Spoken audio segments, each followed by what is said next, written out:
भैया, आज की पत्रकार वार्ता का मूल उद्देश्य क्या है? आज पत्रकार वार्ता करने का मूल उद्देश्य यह है कि अभी वर्तमान में लोकसभा का चुनाव चल रहा है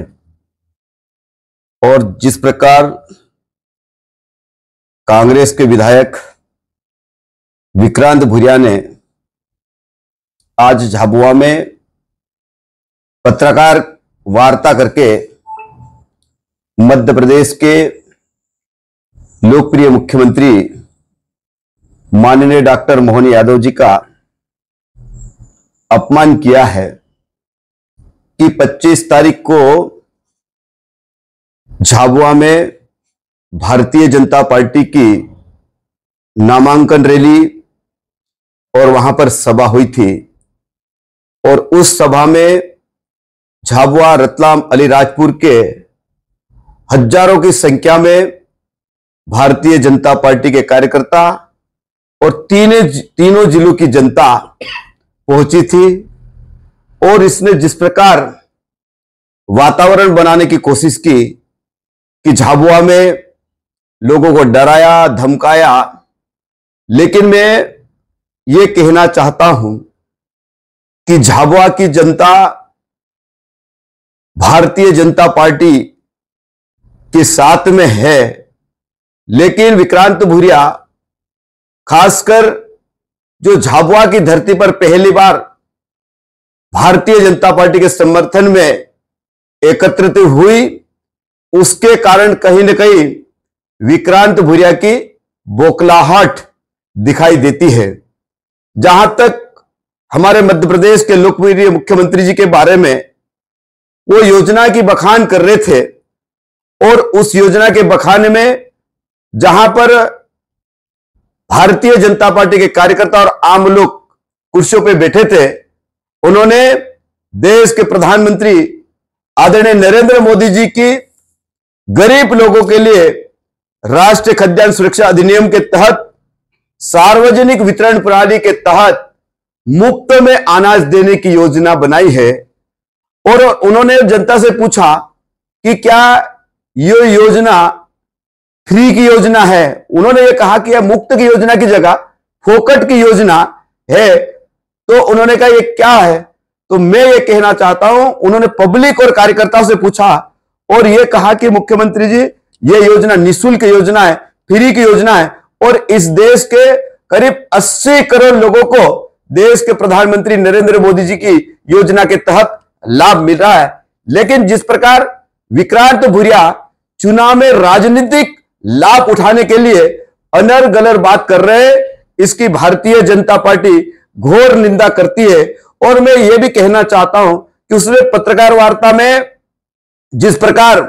मेरे ऊपर आरोप लगाए हैं, अलीराजपुर जिले में एक बलात्कार की घटना हुई है, मेरे संज्ञान में भी आई है और मैं आपके इस चैनल के माध्यम से कहना चाहता हूं कि अपराधी की कोई जाति नहीं होती है, अपराधी अपराधी होता है और अपराधी के लिए कानून बना हुआ है और उस कानून के तहत यहां का अलीराजपुर का प्रशासन सख्त कार्रवाई कर रहा है। लेकिन मैं ये कहना चाहता हूं कि जिस प्रकार पिछले दिनों विक्रांत भूरिया की जो बौखलाहट लगातार बढ़ रही है, आपने देखा होगा कि कांग्रेस के जो बड़े बड़े नेता भारतीय जनता पार्टी की नीतियों से प्रभावित होकर भारतीय जनता पार्टी में शामिल हो रहे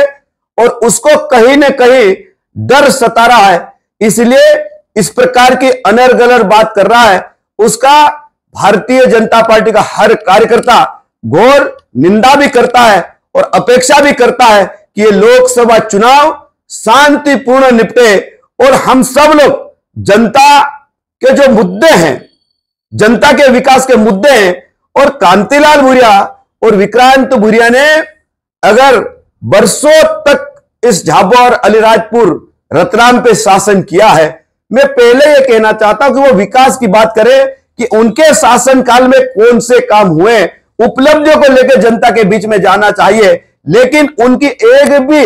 झाबुआ, अलीराजपुर, रतलाम जिले में कोई उपलब्धि नहीं है, इसलिए वो हमेशा अनर गनर बात कर रहे हैं और जनता को भ्रमित करने की बात कर रहे हैं, लेकिन झाबुआ, अलीराजपुर, रतलाम की जनता अब बहुत अच्छे से समझ चुकी है और आज यहाँ की जनता पढ़ी लिखी हो गई है और देश के प्रधानमंत्री नरेंद्र मोदी जी की नीतियों के कारण भारतीय जनता पार्टी के साथ कंधे से कंधे मिलाकर चलना चाहती है और नरेंद्र मोदी जी को आने वाली 13 तारीख को भारी बहुमत से रतलाम, झाबुआ, अलीराजपुर सीट पे मतदान होने वाला है और 4 तारीख को भारतीय जनता पार्टी की देश में फिर से सरकार बनने वाली है। इसलिए मैं आपके इस चैनल के माध्यम से चेतावनी देना चाहता हूं कि चुनाव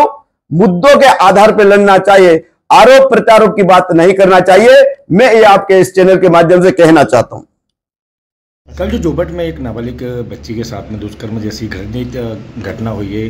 क्या कहेंगे उसको लेके, किस तरह की कार्रवाई हो रही है? देखिए, ये जो घटना है, जो दरंगी हुई है, बहुत गलत हुई है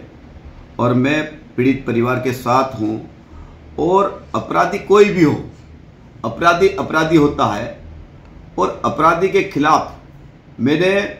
अलीराजपुर पुलिस अधीक्षक से निवेदन भी किया और निर्देश भी दिए हैं कि अपराधी कोई भी अपराधी के खिलाफ सख्त से सख्त कार्रवाई होना चाहिए। ये मैंने एसपी को निर्देश दिए हैं और उसी के तहत एसपी ने तत्काल जो अपराधी थे उनको अपराधी को गिरफ्तार किया है, उनके खिलाफ कार्रवाई चल रही है।